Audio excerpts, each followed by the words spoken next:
September is Suicide Awareness Month, and Brett Radkin is really the visionary and the producer director behind a film that I was so fortunate and grateful to be a part of, alongside with him and a bunch of my friends, my Olympic friends.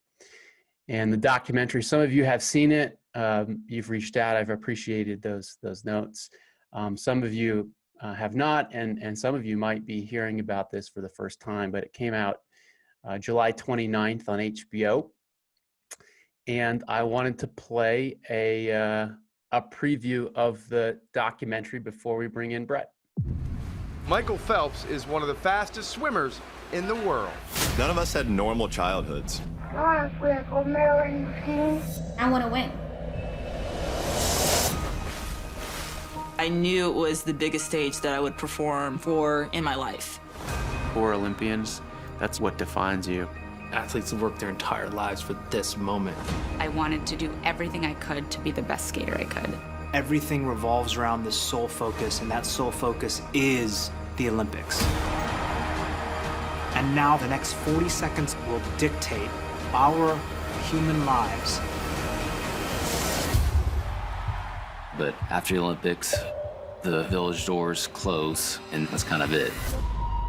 Win or lose, I've felt a dramatic emptiness. We're just so lost. A good 80%, maybe more, go through some kind of post-Olympic depression. It's gold, and then what? I didn't develop outside interests. I thought of myself as just a swimmer and not a human being. That's where I was just like, why don't I just end it all? From the outside, it's like you got everything. Athletes just don't talk about our weaknesses. That just cracks the facade. Mainstream media love building somebody up and then come crashing down. Depression puts you into a spiral. You start getting deeper and deeper into it. He was my best friend. We have to do something. And this is important. Youth around the world watch and look up to these people. I've given my blood, sweat, and tears. And all I'm asking is that someone can help me get through this. We're human. I don't think I have to say anything else.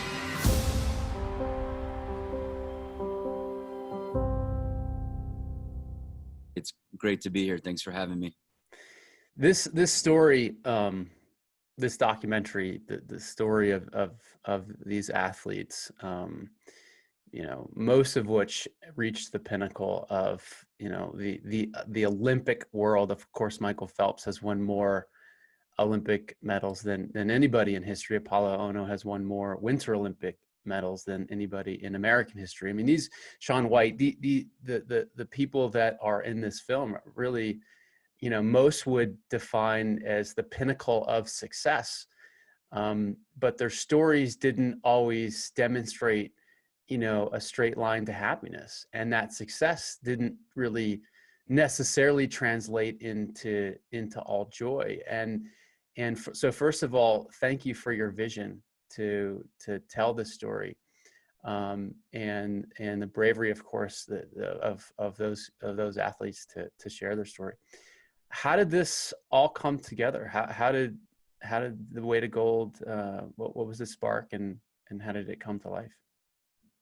Yeah, I mean, I like to say that the project actually started when I traveled with Bode Miller, the legendary ski racer, and the U.S. Alpine team during the World Cup season, which is what they do every year. Every 4 years, they go to the Olympics, and as you well know, every year there's a World Cup circuit. But I traveled with Bode and the ski team, and I thought I had a pretty good idea what the life of an Olympian was like. But I was wrong. I mean, he was somebody who,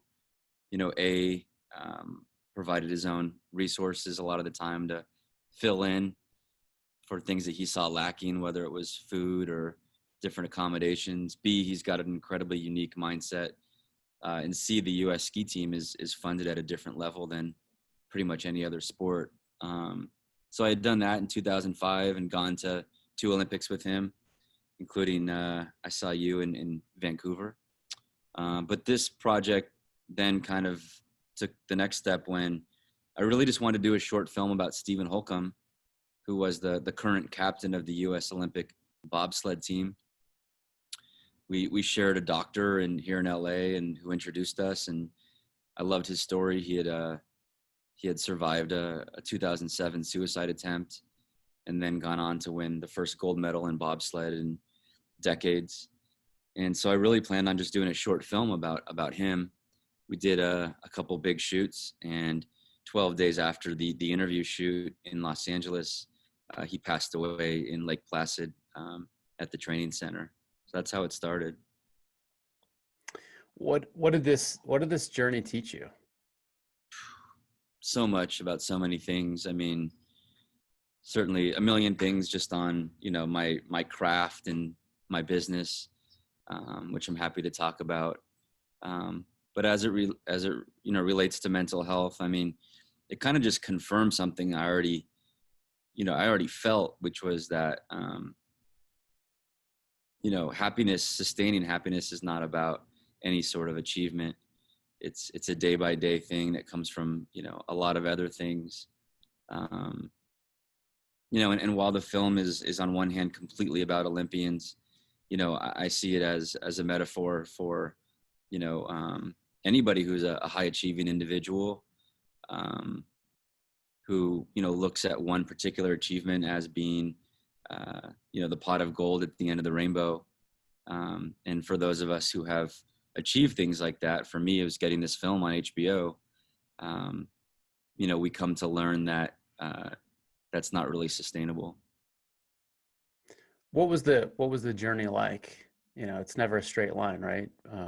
It's always twists and turns, and the end product always looks like it might have been easy. But what was the journey like in getting it to HBO? It was a long process, after Stephen Holcomb passed away.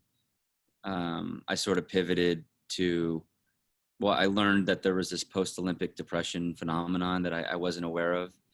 And so at that point, I wanted to expand it to just basically cover the psychological, emotional journey that Olympians go on, which is when I connected with you at that point and started conversations with Michael Phelps and his team. So I did a group of interviews with you and with Bode and with Sasha Cohen and a few others.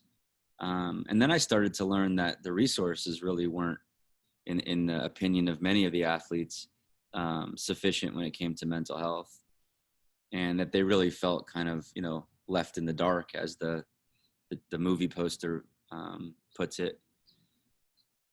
So then we sort of pivoted more towards including that aspect as well. From there, it was just a lot of editing, continuing to fundraise and bank more interviews when we could, figuring out footage and how we were going to potentially use Olympic footage or not. And then ultimately we took it to a few different distributors, and HBO was the best opportunity.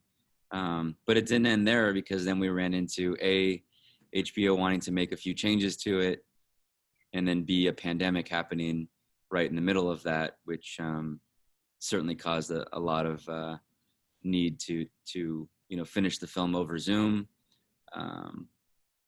amend the beginning, because it didn't originally have anything addressing the postponement of the Olympics, which was historic. But I think everybody's really happy with the way it came together and turned out. And, as much as anything, I'm thrilled that the film has gotten, as of last count, over 1.3 billion media impressions, many of which include, messaging from you and Michael and the other athletes that it's okay not to be okay. Double click on that a little. I mean, what is what's the takeaway for all of us, like the people that watch this? Because I think what really drew me to this film was that the story is so much bigger than sports. You don't have to be a sports fan to watch this and appreciate it and learn from it and gain some wisdom from it. But what do you see as like the key takeaways? What can we all learn from this documentary?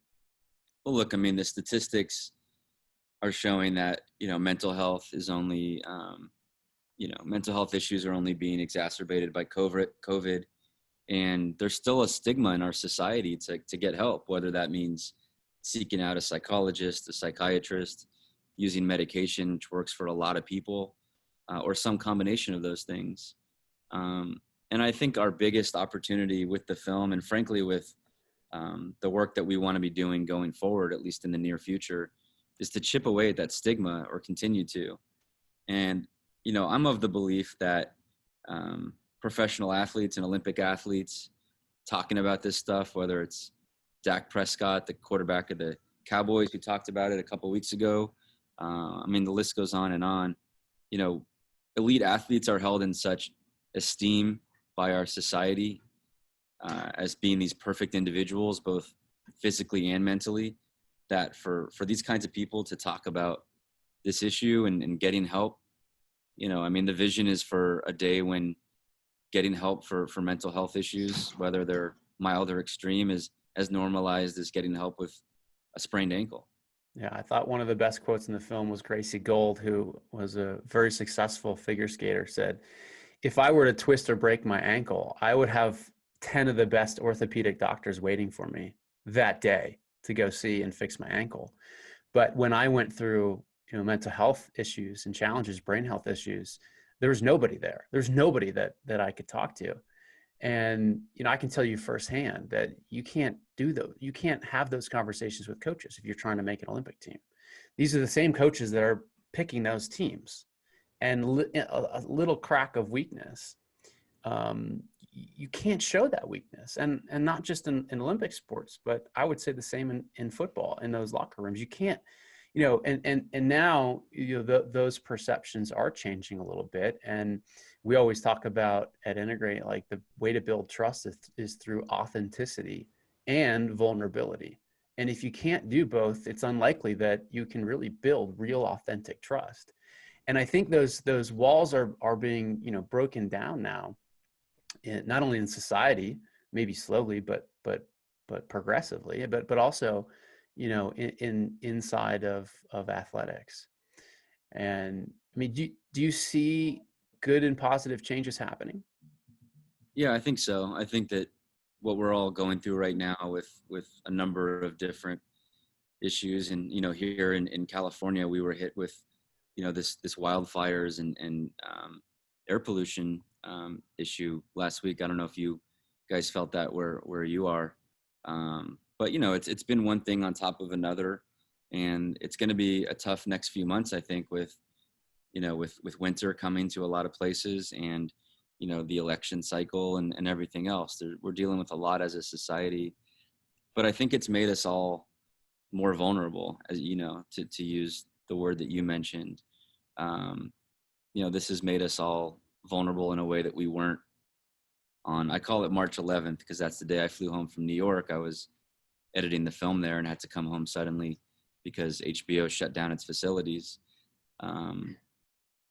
I think this is a chance and a time where there can be a lot of evolution, and I'm hoping this mental health space is one of the places that down the road we look back and see this as a time that there was some improvement.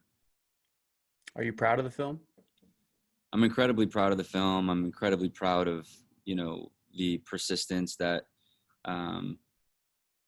not only myself but everybody involved, including you, exhibited to overcome some obstacles and keep putting in the work every day. I'm really proud of there's a few athletes in the film who were not necessarily as willing to share their vulnerability, and I'm really proud that we were able to get them to open up and to do so, because I think it's powerful not only for the audience but for them. I'm as proud of this as anything that I've done professionally, but I also really feel a sense of obligation to do more. One of the only critiques of the film, if that's even, the right word, is just, it wasn't long enough. There's a need for more of this sort of thing. So that's, my mission and the way that I'm, pushing the positioning of Podium as a company and a culture to figure out ways to do much more of this in the coming months and years.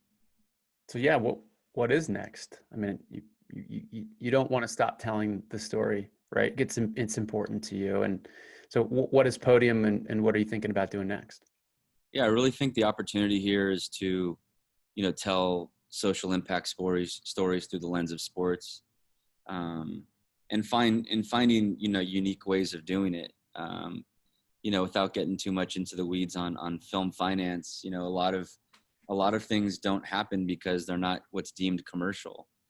You need to track stars to get someone like HBO a lot of times to, want to take on your project. And, we feel there's a lot of stories that may include star athletes and a lot of them may not. So we're looking at non-traditional ways of finding funding for our projects through, measuring our ROI based on impact, not necessarily on, financial ROI, and utilizing more of a nonprofit sort of model. Something we're putting a lot of time into building and exploring. But what I'm envisioning doing next specifically is what I'm calling a 30 for 30 series of mental health and sports stories. The vision is to give 10 filmmakers around the world the tools and resources to go tell 10 stories about mental health and sports that they're inspired by, oversee them all creatively, maybe direct one of them, but to really scale this. That's the vision. I think we can get to a place, from a medical perspective, where we can actually identify when depression reaches an elevated level that it becomes a disease, because it's a really tricky thing, right? We can diagnose cancer, we can diagnose diabetes, we can diagnose these other conditions. The reality is, in all of our lives, we're going to go through periods of depression. We could be the happiest, and maybe they're not elevated to the point where we need to be concerned. We're going to be upset. Life is not easy. Life is about the struggle. And we have to be ready for that. But what, in my experience, especially with a lot of the friends that I've been around and some who have taken their life, there is a demarcation point between what would be described as, I would describe as like a normal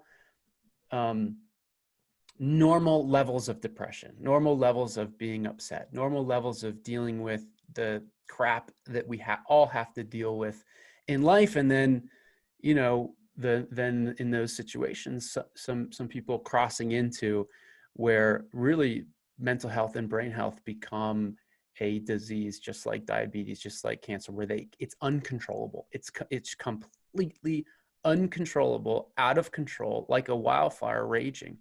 But it's hard to know when you cross over in that point. I mean, I don't know, any thoughts on that? I wrestle with that topic a lot. Like, how can we do a better job there? Yeah, I know that's something that the Speedy Foundation, which it was named after your teammate, Speedy Peterson, who did take his own life, is focused on is identifying, especially those, suicidal behaviors, so that we know as friends and family and coworkers how to inject ourselves in an appropriate way when we do see people exhibiting those behaviors. At that end of the spectrum, you have the suicidal ideation and at certain times people acting on it. When it comes to, call it low grade depression, which Michelle Obama described herself as having the other day, I had some, I'll share personal stuff because I feel like it would be inauthentic for me to do a film about this subject and not at least talk about my own experiences to some degree. I think this is a hard time. This is a hard time for me.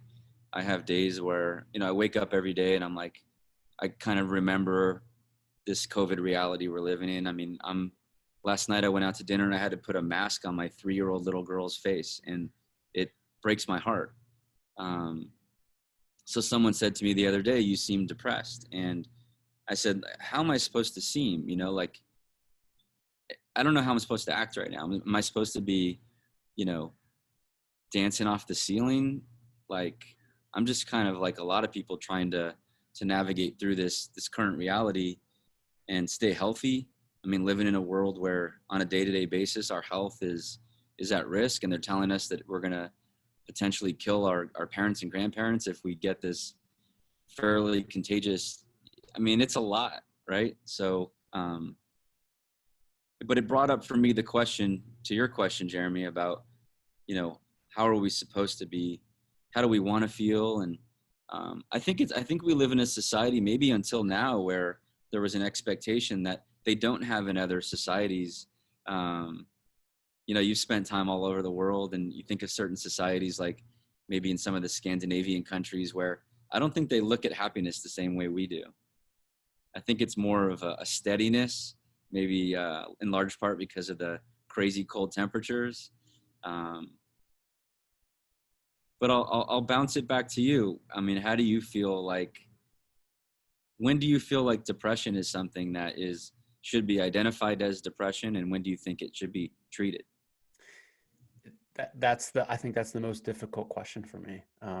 You know, Meg brought up the chemical imbalance, which I think that's probably the right way to describe it. But look, I was raised, I mean, I know we're talking about movies here, but if anybody saw my sister's movie, who was on this, she joined the town hall,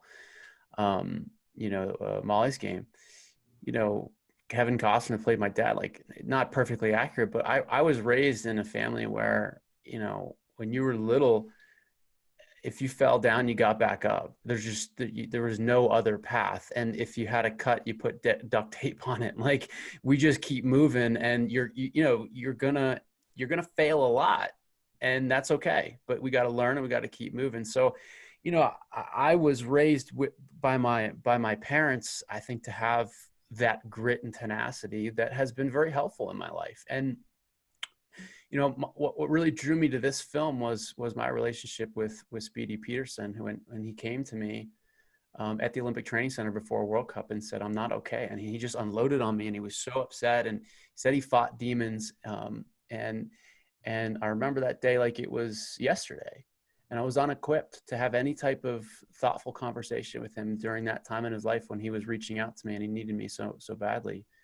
And I didn't know how to handle it. And so, you know, that has been a weight on my shoulders that I committed to when he took his life. I'm going to do whatever I can to educate myself on this topic and get smarter on it and learn what I do. And I know what I wish I would have done that night when he told me that. And I learned this from the Speedy Foundation. I wish I would have asked him if he ever considered taking his life. And if he said yes, which I know he would have, I would have asked him, "Have you ever thought about how you would do it?" Those are the two questions that I would have asked him. And the research shows from the Speedy Foundation and others, and maybe this is helpful for somebody else on the call who might have a friend or whatever, but like, asking those two questions allows that person to tell something that they probably have never said out loud ever, and they've held in. And it's probably the biggest secret they've ever kept, and the biggest weight on their, you know, life. And just being able to give space to that person to say those words.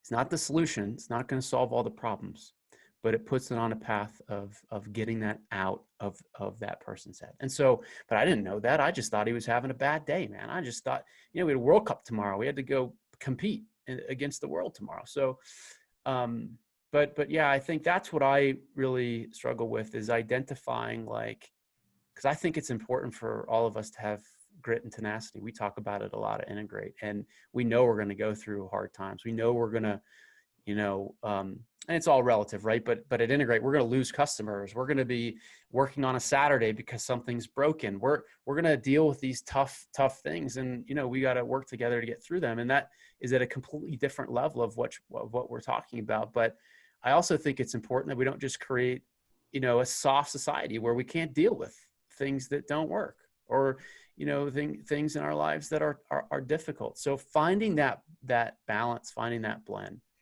I think is the hardest, one of the hardest things about this topic.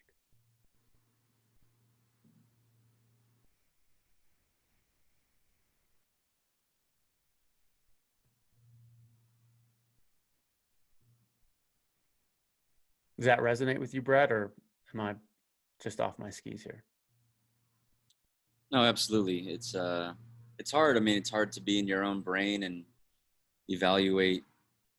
And to your point about whether it was whether you're on the ski team or, I had a conversation the other day with representatives for a major NBA star who deals with mental health issues, who's looking to do some content. And, while I was on a Zoom call, I was thinking about whether I should share some of my personal, experiences or not. And my concern was that if I told them that, I dealt with depression myself sometimes, that they would, think that I was somehow like, a liability in some way. So I'm still thinking that way. And I've been immersed in this world for, 4 years plus doing this project, but I also have a master's in psychology. And that's why, I think that I want to commit to being more vulnerable myself when I have these kinds of conversations. And we just all have to make ourselves more vulnerable. And then the flip side of it is that, as employers and decision makers, we have to be more comfortable hiring and retaining and coaching and supporting people who do choose to share these things with us. I mean, especially like, there's certainly certain fields where you're going to find more of sensitivity or, depression. But, I work in an artistic field. As an artist, you need to be able to feel things at a deep level so that you can then find a way to communicate that through your work. I mean, maybe instead of just trying to turn off these things, we should embrace them as a society. Well, and that's where I feel really optimistic and grateful to people like you for telling these stories, for disarming this tension or this discomfort that has been around for decades of talking about this subject and saying the words to whoever, I'm not okay, and creating a world where that's safe to do that. And Alexander just mentioned Brandon Marshall, the NFL All-Pro receiver, who joined our town hall and talked about this, about how difficult it was for him to admit to coaches, into the world, that he was bipolar. And this was while he was playing. And, and he was worried about that kind of impacting his ability to continue playing football, which is crazy, right? Like, that we'll look back at that 20 years, 30 years as a society and say, wow, that generation was really ass backwards, and how closed off that they created the society where it wasn't okay to talk about things that we're struggling with. But just to conclude and put I think a really necessary, needed positive twist, I think we're living in a world now where more and more and more people, especially people with a platform, people of influence, are making it okay to not be okay and share their stories. And I think that's powerful. And it's powerful because there's this conception sometimes in the world that if your trophy case is full, if you have a lot of money, if you're signing autographs, if you're, verified on social media, whatever it is, that you're happy. And other people look at that, if I just would have done this or got that job or made that money or made that investment, there's all this FOMO in life. And we sometimes think about, like, if I just would have done that, I wouldn't be depressed, or I wouldn't be upset, or my life would be so much better. And it's a fallacy, man. It's a total fallacy. None of that creates happiness. None of it. None of it. Sustainable happiness. And I think that's an important narrative to tell. And I'm grateful to you, Brett. Thanks for bringing me along in your journey with The Weight of Gold. You texted me 3.5 years ago, shortly after Holcomb took his life, and said, is this a story worth telling? And I said, absolutely. And I was grateful to be on that journey with you. So excited to see what you do next with Podium. You're gonna do a lot of great things. This is just the first step for you, and you'll get a lot of love at Integrate for stopping by, and appreciation for spending some time with us. Thanks, guys. Yeah, the journey continues, and we want you on board as we're just getting started. There's a lot of work to do here, so more soon. All right. Well, you can see the thank yous coming in from everybody at Integrate on the chat. We appreciate you, Brett, and I hope to see you soon, man.